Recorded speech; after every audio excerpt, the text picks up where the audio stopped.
മഹാത്മാഗാന്ധി ദേശീയ ഗ്രാമീണ തൊഴിലുറപ്പ് പദ്ധതിയുമായി ബന്ധപ്പെട്ട് സോഷ്യൽ ഓഡിറ്റ് ഒന്നാം ഘട്ടവും രണ്ടാം ഘട്ടം പബ്ലിക് ഹിയറിംഗും നെന്മാറയിൽ നടത്തി. മഹാത്മാഗാന്ധി ദേശീയ ഗ്രാമീണ തൊഴിലുറപ്പ് പദ്ധതിയുമായി ബന്ധപ്പെട്ട എല്ലാ കാര്യങ്ങളും പൊതുജനങ്ങളെ അറിയിക്കുക, അഭിപ്രായം പറയുക, പദ്ധതി കൂടുതൽ കാര്യക്ഷമമായി നടപ്പിലാക്കുക, അതിനാവശ്യമായ ക്രിയാത്മക നിർദ്ദേശങ്ങൾ രൂപപ്പെടുത്തുക എന്നിവയാണ് പബ്ലിക് ഹിയറിംഗിന്റെ ലക്ഷ്യം.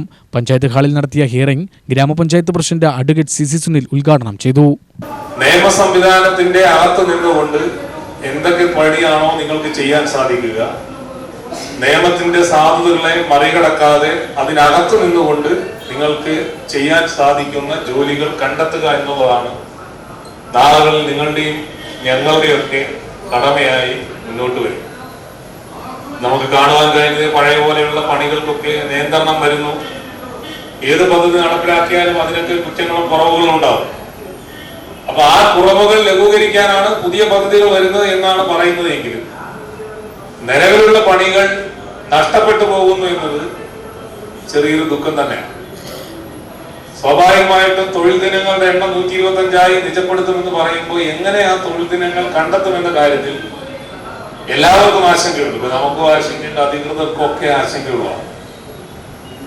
ഇപ്പൊ കാർഷിക മേഖലയിലെ പ്രവർത്തികൾക്കനുസരിച്ച് ദേശീയ ഗ്രാമീണ തൊഴിലുറപ്പ് പദ്ധതിയുടെ ദിനങ്ങളിൽ 60 ദിവസത്തെ ഇളവ് ലീവാണ് കൊടുക്കേണ്ടത് എന്ന് പറഞ്ഞിട്ടുണ്ട്. അപ്പൊ 60 ദിവസം എങ്ങനെ ഒരുമിച്ച് ലീവ് കൊടുക്കണം, ഇടവേളകൾ കൊടുക്കണം, ഇതൊക്കെ നമ്മൾ കർഷക സമിതികളുമായിട്ട് ആലോചിച്ച് തീരുമാനം ഭരണസമിതി കൈക്കൊള്ളണമെന്നാണ് നമ്മൾക്കൊക്കെ കിട്ടിയിട്ടുള്ള നിർദ്ദേശം. Agricultural assistant director NI Roshne അധ്യക്ഷയായി.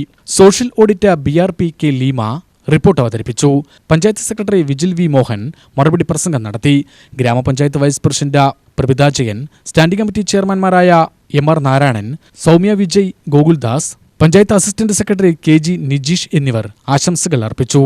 Block development officer K Dinesh സ്വാഗതവും MG NREGS assistant engineer N Salman Faris നന്ദിയും പറഞ്ഞു.